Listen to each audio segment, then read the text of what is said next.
Hello friends, welcome to competition billiards. मैं शांतनु कुमार आपके भरोसेमंद यूट्यूब चैनल पे आप सभी का स्वागत करता हूं।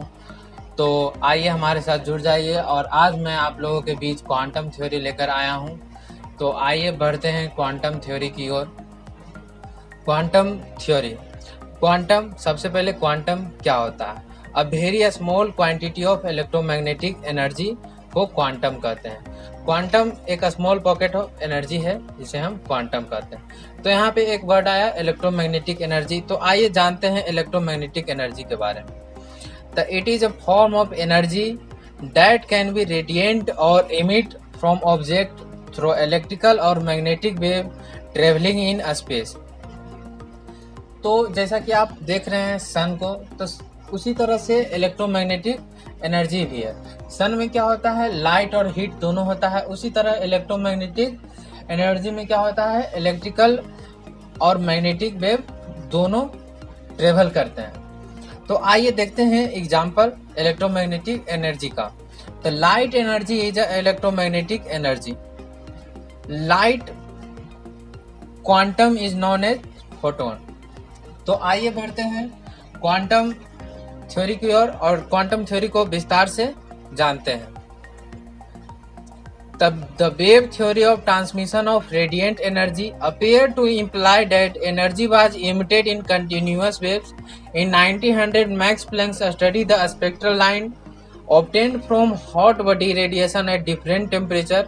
According to him, light radiation was produced discontinuously by the molecules of the hot body, each of which was vibrating with a specific frequency which increased with temperature. Thus, Planck proposed a new theory that hot body radiates energy not in continuous waves but in small units of waves. The unit or pulse of energy is called quantum. In 1905, Albert Einstein showed that radiation emitted by excited atom or molecules were also transmitted as particle or quanta of energy. These light quanta are called photons. तो यहाँ पे हमने quantum theory के बारे में पढ़ा। अब इसको हम कहानी के द्वारा आपको समझाऊंगा। तो यहाँ पे सबसे पहले वेव थ्योरी का जिक्र किया गया। तो वेव थ्योरी में देखा गया कि transmission of energy in continuous waves में देखा गया और इसी को यहाँ पे प्लैंक्स ने इसको 1900 में बतलाया एक्सपेरिमेंट के द्वारा। तो 1900 में मैक्स प्लैंक्स ने एक बॉडी ली जिसपे उन्होंने डिफरेंट टेम्परेचर पे इसे देखा और डिफरेंट टेम्परेचर पे इसे स्पेक्ट्रल लाइन पे स्टडी किया, जो कि डिफरेंट टेम्परेचर पे जैसे जैसे टेम्परेचर बढ़ता था और वैसे वैसे फ्रिक्वेंसी भी बढ़ती थी, बट एक फिक्स टेम्परेचर पे फ्रिक्वेंसी भी सेम हो जाती थी। और उसके बाद उन्होंने प्लैंक्स ने एक स्टेटमेंट बताया कि हॉट बॉडी रेडिएशन से क्वांटा और एक फोटोन एनर्जी प्रोड्यूस होता है। बट उसके बाद 1905 में एल्बर्ट आइंस्टीन आए और उन्होंने बताया कि सिर्फ हॉट बॉडी रेडिएशन से फोटोन नहीं प्रोड्यूस होता है, मॉलिक्यूल और एटम किसी से भी एटम और मॉलिक्यूल दोनों से भी प्रोड्यूस होता है। तो आइए बढ़ते हैं।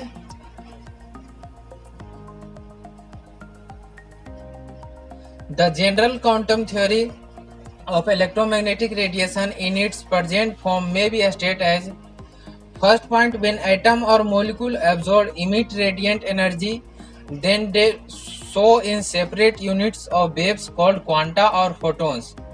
Each packet of energy is called a quantum, plural quanta भी बोलते हैं. In case of light, each quantum is called photon. Thus, light radiation obtained from energized of excited atom consist of a stream of photons and not continuous wave. जैसा कि आप यहाँ पे देख रहे हैं कि एक continuous वेव्स है और दूसरा इंडिविजुअल फोटोन्स है। तो वहाँ पे जैसे कि बताया था क्वांटम थ्योरी के बारे में दोनों ने, एल्बर्ट आइंस्टीन और प्लैंक्स ने कि वहाँ पे उन्होंने बताया था कंटिन्यूअस बेस को गलत साबित किया था कि डिसकंटिन्यूअस बेस में ये प्रोड्यूस होता है। तो आइए बढ़ते हैं क्वांटम थ्योरी के और भी कुछ जानकारी लेते हुए। द एनर्जी ऑफ क्वांटा और photon is given by the relation. तो जैसा कि जानते हैं वहाँ पे एनर्जी को क्वांटा और फोटोन के रिलेशन में बताया गया। E equal to H mu, first equation where mu is the frequency of emitted radiation and h is the Planck's constant. तो h का यहाँ पे क्या हो गया, h equal to 6.62 into 10⁻⁻34 joule per second. तो एक जूल का क्या होता है, 10⁻7 यर्क होता है। तो यहाँ पे एच प्लैंक्स कांस्टेंट को हम दूसरे रूप में भी लिख सकते हैं, जैसे कि h इक्वल टू 6.62 इंटू 10⁻⁻27 अर्ग पर सेकेंड, क्योंकि एक जूल का होता है 10⁻7 और जैसा कि 6.62 इंटू 10⁻34 जूल पर सेकेंड था, उसको हमने अर्ग पर सेकेंड में बदला तो हो गया 6.62 इंटू 10⁻27। तो आइए बढ़ते हैं। जैसा कि हम जानते हैं, we know that c the velocity of radiation is given by the equation c is equal to mu lambda. Substituting the value of mu from second in equation first, we can write E is equal to hc by lambda. Thus the magnitude of quanta or photon of energy is directly proportional to the frequency of the radiant energy or inversely proportional to its wavelength.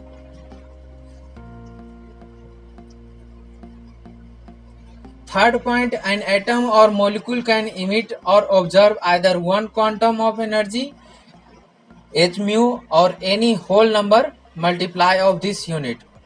Third point में बताया गया है कि जब भी energy आएगा तो whole number में ही आएगा, फ्रैक्शन में नहीं होगा।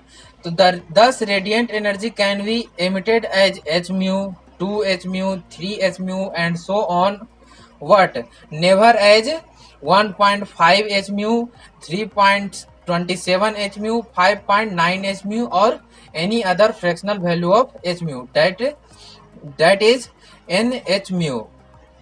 Quantum theory provided admirably a basis for explaining the photoelectric effect, atomic spectra and also help in understanding the